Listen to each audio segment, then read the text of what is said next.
میرا ابا روز رات کو نشہ کر کے گھر آتا۔ جس دن میرا ابا نشہ کیے بغیر گھر آتا تو میری اماں زبردستی اسے نشہ کروا کر کمرے میں لے جاتی، اور 1 گھنٹے بعد جب نکلتی تو کوئی چیز کچرے والے شاپر میں ڈال کر باہر پھینک دیتی۔ میں ساری رات اماں ابا کے کمرے میں جھانکنے کی کوشش کرتی کہ اماں ابا کو زبردستی نشہ کروا کر کیا کرواتی ہیں۔ ایک دن اماں کے جانے سے پہلے ہی میں نے اماں کو اپنے کمرے میں بند کیا اور خود ان کی چارپائی پر لیٹ گئی۔ جب ابا نے آتے ہی میرے اوپر ناظرین کہانی میں آگے کیا ہوا جاننے کے لیے کہانی کو آخر تک لازمی سنیں۔ میرا نام روبینہ ہے اور میری عمر 14 سال ہے۔ میں نے جب سے ہوش سنبھالا ہے اپنے گھر کا ایک ہی ماحول دیکھنے کو ملا ہے۔ میرے ابا شرابی نہیں ہے بلکہ انہیں شرابی بنانے والی میری اپنی ماں ہے۔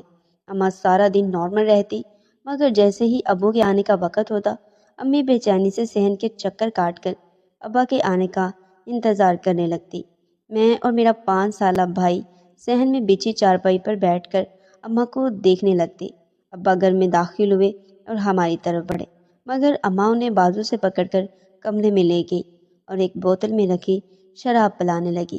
کمرے کا دروازہ کھلا تھا، اس لیے میں جھانک کر سب کچھ دیکھ رہی تھی۔ ابا جب شراب پی چکے تو امی نے کمرے کا دروازہ بند کر دیا اور کمرے کی کھڑکیوں پر بھی پردے ڈال دیے۔ میں کبھی کھڑکی سے جھانک کر دیکھتی تو کبھی دروازے کے سوراخوں سے جھانک کر دیکھتی، مگر مجھے کچھ دکھائی نہیں دے رہا تھا۔ میں اپنے کمرے میں آ گئی۔ کچھ گھنٹے بعد امی کمرے سے باہر آئی اور کوڑے والے ڈبے میں شاپر پھینک دیا اور واپس کمرے میں چلی گئی۔ میں چپکے سے کمرے سے باہر آئی اور کوڑے والے ڈبے میں شاپر چیک کرنے لگی۔ روبینہ، یہ کیا کر رہی ہو تم؟ اپنے کمرے میں جاؤ۔ امی کی سخت آواز سن کر میں خوفزدہ ہو گئی اور بھاگ کر اپنے کمرے میں چلی آئی۔ صبح جب ابو کمرے سے باہر نکلے تو کافی تازہ محسوس کر رہے تھے۔ روبینہ ادھر آؤ، میرے پاس بیٹھو، ابو مجھے پیار سے پکارتے ہوئے بولے۔ میں بھی مسکرا کر ابو کے پاس آئی۔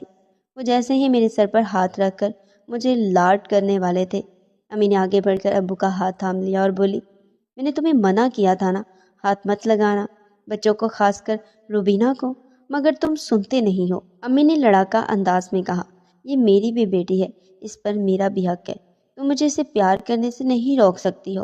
ابو نے اونچی آواز میں کہا، تم کمرے میں جاؤ روبینہ۔ امی نے مجھے کمرے میں جانے کو کہا اور خود ابا سے بحث شروع کر دی۔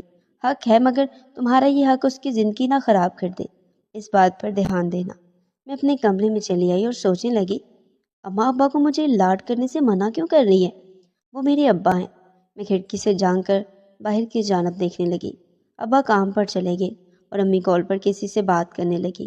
کال بند کرنے کے بعد وہ کمرے میں آئی اور کہنے لگی کہ روبینہ تم کمرے میں ہی رہنا، کمرے سے باہر مت آنا، ہمارے کمرے میں بہت چوہے ہو گئے ہیں، انہیں مارنے کے لیے میں نے کچھ لوگوں کو بلایا ہے۔ میں نے باہر نہ آنے کی حامی بھر دی۔ ایک درمیانی عمر کا آدمی گھر میں داخل ہوا اور اماں کے ہمراہ کمرے میں چلا گیا۔ مجھے چوہوں سے ڈر لگتا تھا، اس لیے میں کمرے سے باہر نہ نکلی۔ کچھ دیر بعد وہ آدمی گھر سے چلا گیا۔ اماں کچن میں چلی گئی، میں بھی کمرے سے باہر نکل آئی۔ اماں کی آنکھیں نم تھی، ایسا لگ رہا تھا کہ وہ رو رہی ہیں۔ اماں، چوہا پکڑا گیا کیا؟ میں نے پوچھا۔ ہاں پکڑا گیا ہے، انہوں نے جواب دیا اور برتن الگ کر رہی تھی۔ اماں، اب برتن کیوں الگ کر رہی ہیں؟ میں ان کے قریب آ کر بولی، اپنی پڑھائی پر توجہ دو، اور ہاں، جب تمہارا باپ گھر آئے اس کے نزدیک مت آنا، وہ چاہے جو کہے اس کی بات مت ماننا۔ اماں نے مجھے تاکید کرتے ہوئے کہا۔ مجھے ان کا رویہ بالکل پسند نہیں آیا۔ وہ مجھے بے مقصد اپنے باپ سے دور رہنے کو کہہ رہی تھی۔ مجھے اماں سے زیادہ ابا سے محبت تھی، مگر اماں کی سختیاں مجھے ابا سے دور کر رہی تھی۔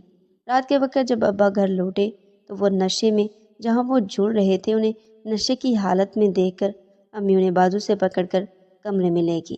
میرا چھوٹا بھائی ضد کرنے لگا کہ اسے اماں ابا کے پاس سونا ہے۔ میں اسے اماں کے کمرے میں آئی، دروازہ اندر سے بند تھا۔ میں نے دروازے پر دستک دی اور اماں کو بتایا کہ چھوٹا ان کے پاس سونا چاہتا ہے، مگر اماں نے کوئی جواب نہیں دیا۔ میں چھوٹے کو لے کر واپس کمرے میں آ گئی اور اسے سلا دیا اور خود کھڑکی پر کھڑے ہو کر اماں کے کمرے کی طرف دیکھنے لگی۔ اماں کمرے سے باہر آئی اور ایک شاپر گیٹ کا دروازہ کھول کر باہر پھینک دیا۔ وہ جانتی تھی کہ میں چیک کروں گی کہ اماں رات کو کیا پھینکتی ہے۔ شاپر پھینک کر اماں غسل خانے چلی گئی اور نہا دھو کر کمرے سے باہر آئی۔ امی کو ہمارے کمرے کی طرف آتا ہوا دیکھ کر میں بستر پر جا کر لیٹ گئی اور آنکھیں بند کر لی۔ اماں کمرے میں آئی اور ہمارے پاس بستر پر لیٹ گئی۔ میرا دل چاہا میں ابا کو جا کر دیکھوں، مگر میں نہ جا سکی کیونکہ اماں جاگ رہی تھی۔ اگلے دن اماں نے ابا کو الگ پلیٹ میں ناشتہ دیا۔